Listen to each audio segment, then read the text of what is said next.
This one is from Visual Capitalist, released on the 2nd of November by Jeff Desjardins, and the title is There's Big Money to be Made in Asteroid Mining. For those of you not aware, this site, Visual Capitalist, is an infographic website which puts quite complex topics into visual diagram format, which makes it obviously a lot easier to visually understand and read it. Now this is referring obviously to the asteroid belt, and I didn't even know that every single asteroid has been named.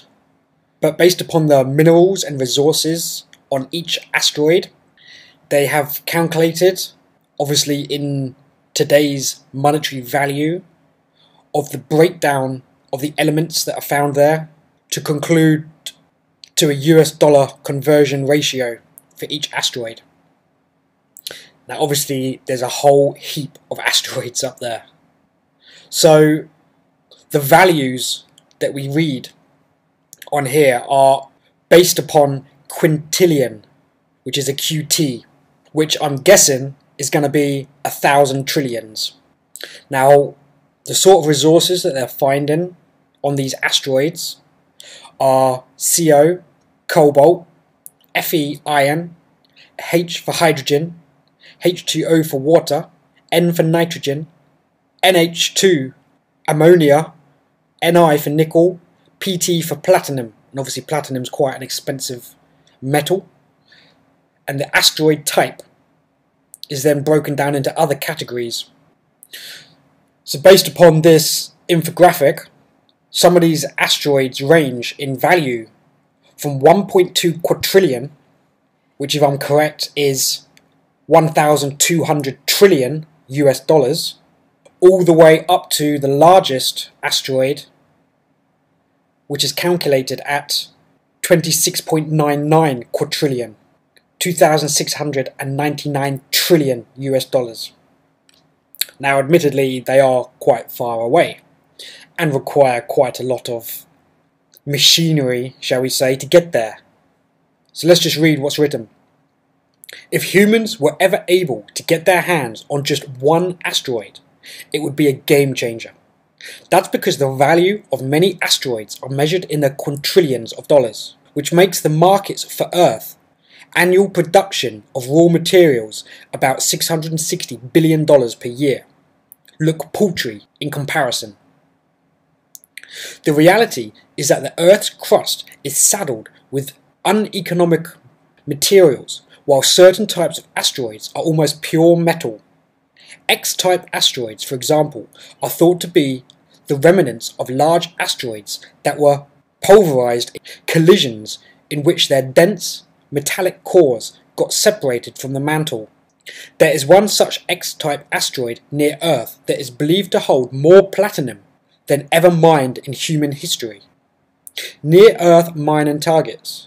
Asteroid mining companies such as Planetary Resources and Deep Space Industries are the first movers in the sector, and they've already started to identify prospective targets to boldly mine where no man has mined before. Both companies are looking specifically at near-Earth asteroids in the near term, which are the easiest ones to get to. So far, roughly 15,000 such objects have been discovered, and their orbits all come in close proximity to Earth. Planetary Resources have identified 8 of these as potential targets and has listed them publicly, while Deep Space Industries has claimed to have, quote, half a dozen very, very attractive targets, end quote. While these will be important for verifying the feasibility of asteroid mining, the reality is that near-Earth asteroids are just tiny minnows in an ocean of big fish. Their main advantage is that they are relatively easy to access, but most targets identified so far are less than 1,000 feet or 300 meters in diameter, meaning the potential economic payoff of a mission is still unclear. Where the money is made. The exciting part of asteroid mining is the asteroid belt itself, which lies between Mars and Jupiter. It is there that over 1 million asteroids exist, including about 200 that are over 60 miles, 100 kilometers in diameter. NASA estimates the belt to hold 700 quadrillion of bounty. That's about 100 billion US dollars for every person on Earth. There are obviously many technical challenges that must be overcome to make mining these possible. As it stands, NASA aims to bring back a grab sample from the surface of asteroid Bennu that is 270 ounces, about 60 to 2,000 grams in size. The cost of the mission? Approximately 1 billion US dollars. To do anything like that on a large scale will require robots, spacecraft, and other technology that simply do not exist yet. Further missions like this could cost trillions of dollars, a huge risk and burden in the case that a mission is unsuccessful. Until then, the near-Earth asteroids are the fertile testing ground for aspirational asteroid miners, as we look forward to seeing what is possible in the future. So guys, I'm very aware that obviously there's lots of speculation around exactly what NASA actually does do and doesn't do regarding propaganda, filmmaking, and obviously the whole confusion regarding this. What is the shape of Earth? Is there a firmament layer which prohibits vehicles moving through, and the only way movements can be made is via wormholes? There's also a lot of talk about off-world colonies already, and people coming out and talking about being off-world super soldiers. Now some of you will start phasing out just about now, again, as sometimes I do touch on more controversial topics regarding thinking more outside the box. But when you've got people like Elon Musk trying to create his own space programs, you've got billionaire Russians trying to create their own space programs and missions. So this really is a big boys game only. But you can imagine the rewards should someone be able, or should a government be able to create such an outfit capable of harvesting far away materials.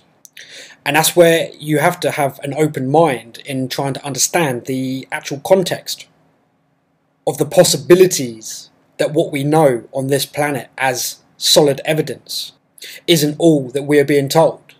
We know full well the majority of deep tech and research programs are highly classified and secret to the general public.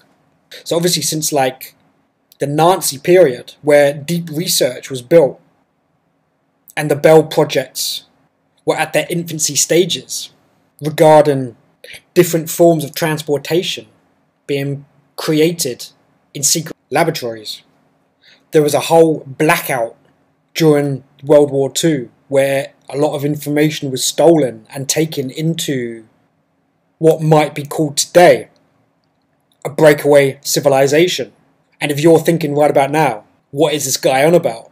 You just have to look into the deficit inside of the Pentagon of the vast amounts of money that have gone missing in the budgets. And we're talking about black hole budgets of trillions of dollars unaccountable for, which have gone into secret agendas, secret organizations that are developing technologies many decades advanced of current public equivalents, reverse technologies, and you've even got huge developments, obviously like CERN being built with astronomical costs and the constant development of new machineries.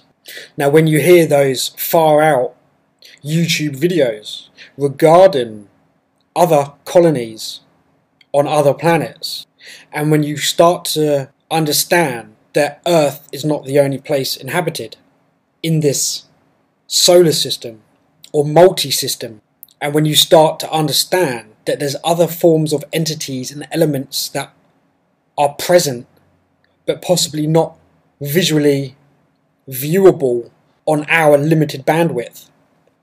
And it's quite funny because we went to the cinema yesterday and watched a film called Doctor Strange, and I'll try not to spoil anything for those of you who haven't seen it yet, but I very rarely watch anything on the TV other than a couple of movies from time to time. Anyway, it's the first time I've been to cinema in a long time. So Doctor Strange is based on a story, the age-old story of a good force versus an evil force, like many other films before it. But what was quite interesting about this one is it also sort of tied in with Jumper, which is about the time travel element.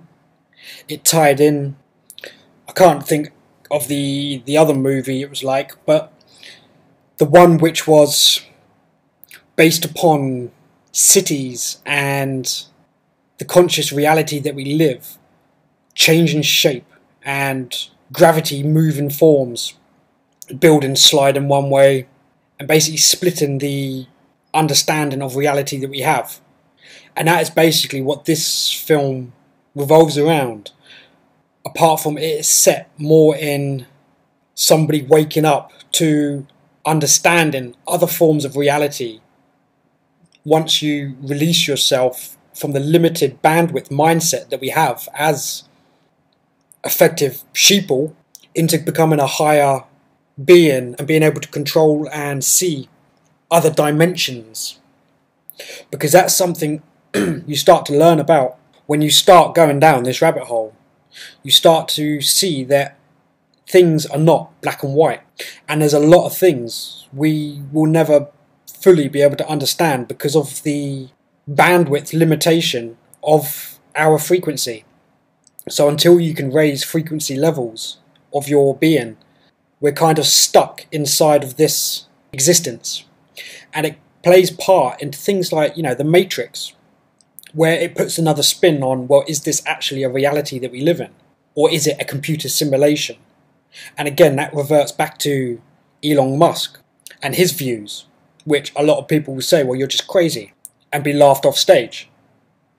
But when you actually have an open mind philosophy into trying to understand more and multiple visions, I guess you could say, about things outside of our visual bandwidth, you see a lot of people that do sort of meditations and can remove themselves into out-of-body experiences. And it also comes when people supposedly die. The seconds before you die, you have an out-of-body experience. And this actually also happens inside of the film Doctor Strange. And I won't say much more because I don't want to spoil it for other people. But movies that are very out there are actually quite fascinating to watch. Because obviously, in the world of predictive programming, a lot of these films actually have elements of truth within them. And this film is strongly built around multi-dimensional zones. And again, it has its shape-shifting world, which can be transformed into totally bizarre setups. And at all times, there's a fight between the good and evil, the white and dark, the yin and yang, the light, the darkness. And there's the constant message, which obviously the occultists will push for the dark being the light, which is all part of the scheme and scam that evil portrays in order to capture what is possibly people's souls inside of this time loop of Earth. And that is also portrayed inside of the film. Souls that can be trapped inside of a time loop.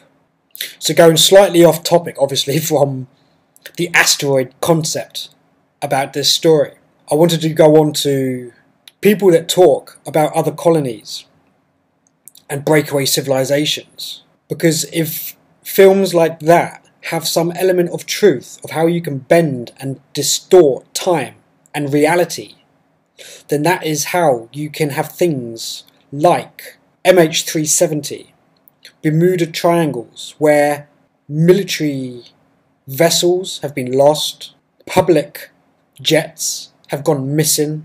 Because if you think about elements like that, and if you put it into context with possible entity powers or higher beings that are able to manipulate possibly time, reality, and jump from one place to another in no time at all. Now, to the docile person who's been indoctrinated his entire life, will have already left a comment on the bottom of this video saying it's total garbage. But for those of you who are still here, a lot of this kind of makes sense and at least has realms of possibility to it. So with that comes the ability to create high technological spacecraft, mining equipment that you could send through wormholes, black holes, whatever sort of space travel permits people to move vast distances in very short periods of time. Now obviously we're seeing things that are occurring via CERN, like strange portals being created at various places around the globe. You've got Project Bluebeam, which is being linked to effectively having the ability to turn the entire sky into a large projector screen.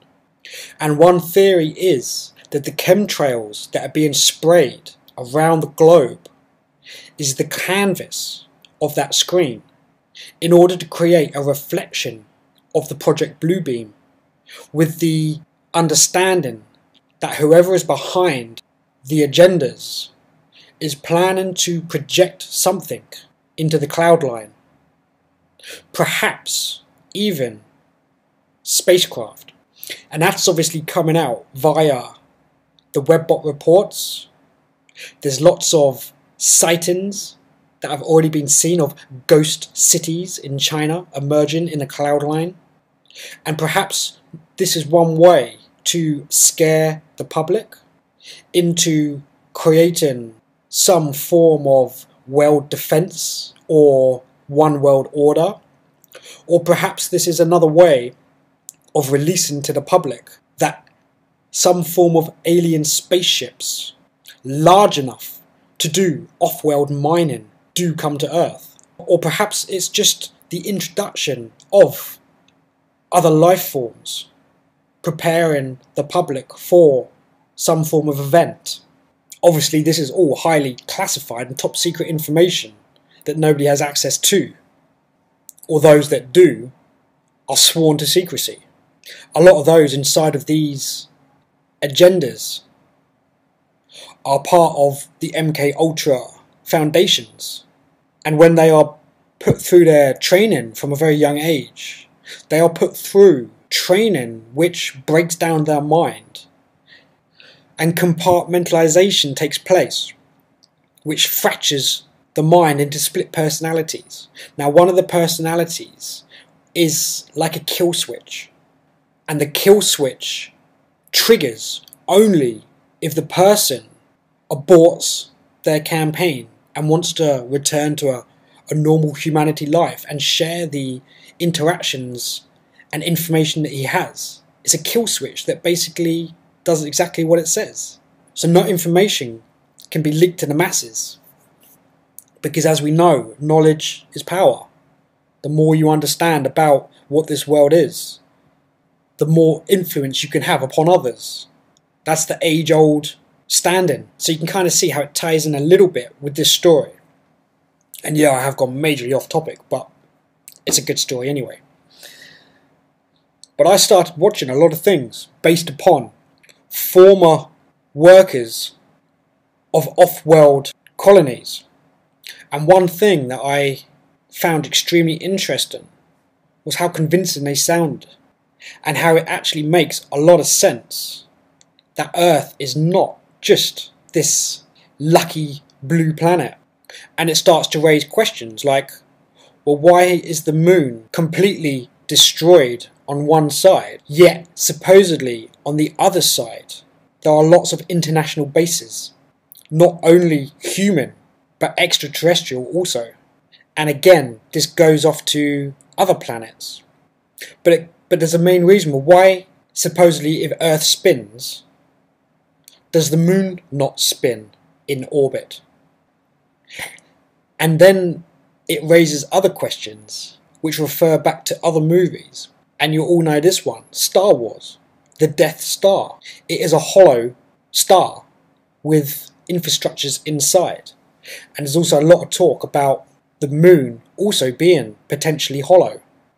And if a natural occurrence, supposedly, of an Earth spinning on an axis, it means all other moons, stars and planets also rotate because it's a natural cycle, the yin and the yang. Why would one spin and yet the other doesn't? Now, I'm not obviously giving you the answers because I have no idea, but it's interesting just to think about it. Now, there was recently a website launched, and again I've forgotten the exact link to it, but it's regarding signing up for an off-world colony, moving 1 million people from Earth into outer space on a space station. And this was reported to be not linked to any form of cabal NWO agenda. It was supposedly an authentic movement by the people, and obviously some wealthy individuals. But that also made me wonder, well, obviously if people want to mine far away places, think of also the movie Mars, which has an individual housed inside of a facility which is in charge of robots that are mining. And when you think about humanity as a whole anyway, we are effective global miners anyway. We all go out, we all do our jobs, which all then pays into the system, and so on and on it goes, when in effect all of it is kind of irrelevant because you're trapped inside of a system where you're forever trying to get more and more paper currency to live your life.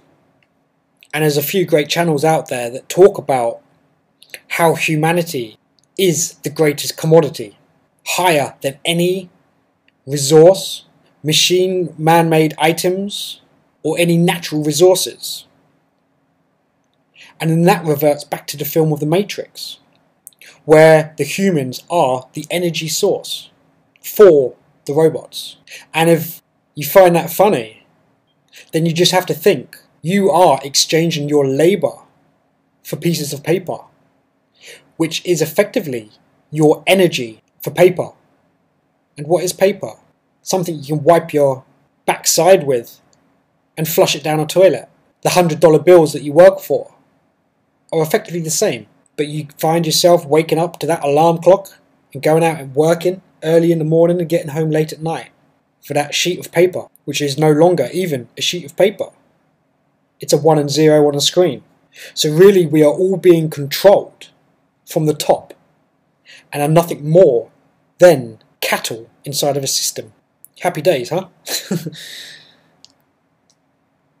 So it got me thinking with, well, I wonder if certain portions of humanity are sent to faraway places. And you know, when you have the same types of DNA inside of a civilization, be it a small one to start with, like an off-world colony, you have to have new DNAs brought in. Otherwise, you have an inbreeding element to the sustainability of those colonies. So perhaps that is why, from time to time, you have missing jets, missing passenger airlines with no wreckage ever discovered, because they are an injection of new human DNA to spice up the DNA chains inside of these off-world colonies, transferred through obviously some form of portal or wormhole. So I'll leave that element there, but I'll flip over to just this article here, which comes from Giza Death Star, published on November the 5th by Joseph P. Farrell. And it's Grand Duchy of Luxembourg enters the asteroid mining business. So you can see why this one links into the article. This article, shared by one of our regular readers here, Mrs. MW, I thought was very interesting, and while I was reading it, my mind was working overtime on high-octane speculations for certain reasons, and I wonder if yours will as well, as you read it. Planetary Resources of the Government of Luxembourg announced €25 million investment and cooperation First commercial Asteroid prospecting mission to launch by 2020. Redmond, Washington, November 3rd, 2016.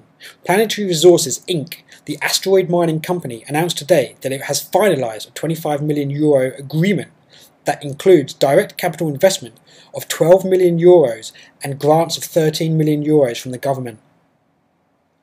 Now, as the article points out, the Grand Duchy of Luxembourg has a history of private government cooperative ventures of this sort, and was instrumental in some respects in helping the privatised satellite industry, which we now take so for granted, get started in the 1960s. In this respect, there's nothing new here, nor nothing so significant here. And in fact, I've blogged about this story before on this website regarding the Grand Duchy's intentions to get in on the Space Mining Act. The story now adds a specific detail to that intention. But there's something else here, another possibility that intrigues me and provides some grist for high-octane speculation mill. For Luxembourg is of course also an international banking hub, in some respects rivaling more well-known Switzerland. Indeed, if one recalls the BCCI scandal, Band of Credit and Commerce International, or as we like to refer to it here, the Bank of Crooks and Criminals International, began to break in Europe, and Luxembourg was one of its key headquarters during its heyday. So when I see stories combining 1. Space mining, and 2. International banking hubs, with 3. An association to one of the most notorious banking scandals of the last century, I begin to wonder if there might be a much deeper story lurking in the background here.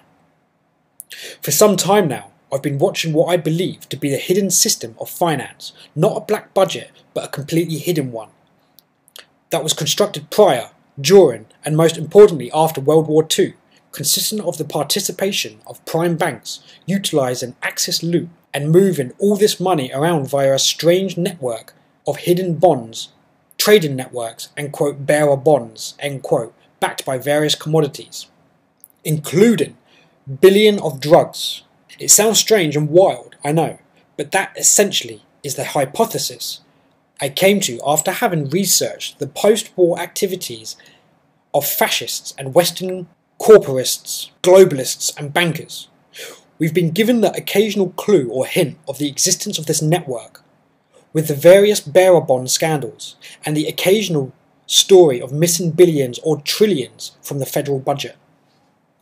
As a component of this hypothesis, I have been arguing, both in books, Covert Wars and Breakaway Civilizations, and the conferences, the 2014 Secret Space Program Conference in San Mateo, that the participation of prime banks in this system was obtained by collateralizing space and whatever was out there, including any potential ancient technology.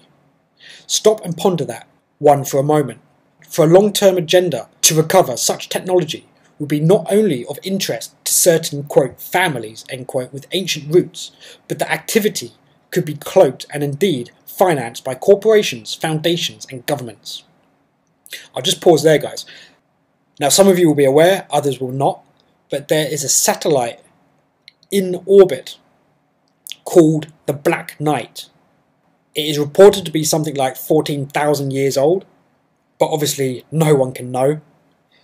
People have tried to investigate it, and whatever has been sent to test what it is or shoot it down has been destroyed prior to even getting anywhere near it.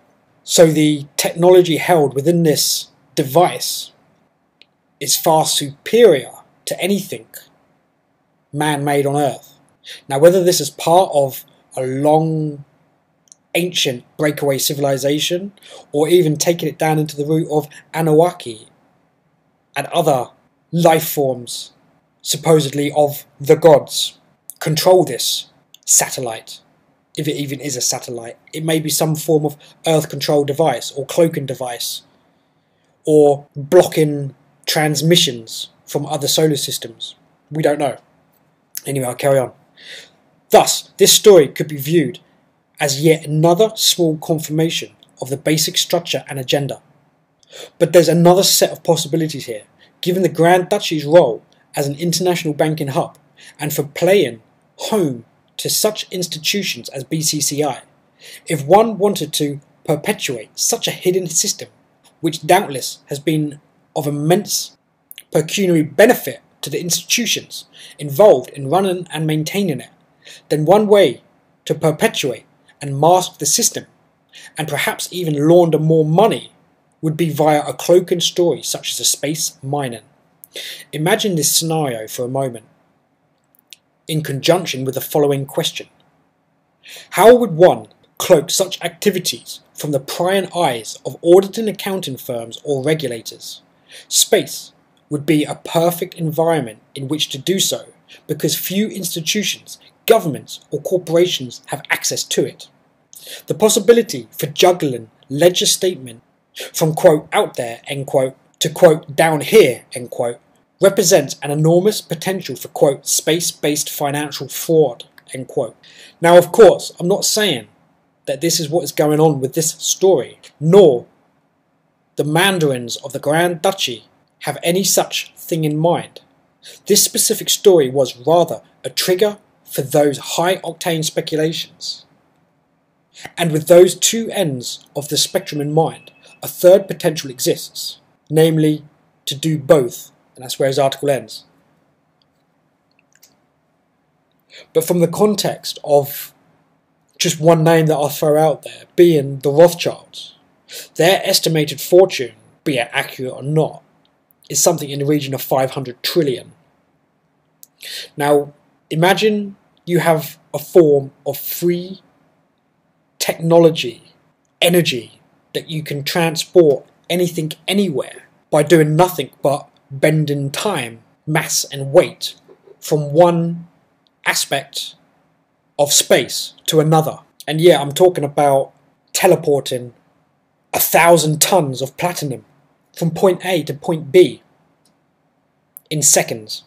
If that technology is even possible, then you can imagine how a form of breakaway civilization would become so immensely wealthy, as if they're not already.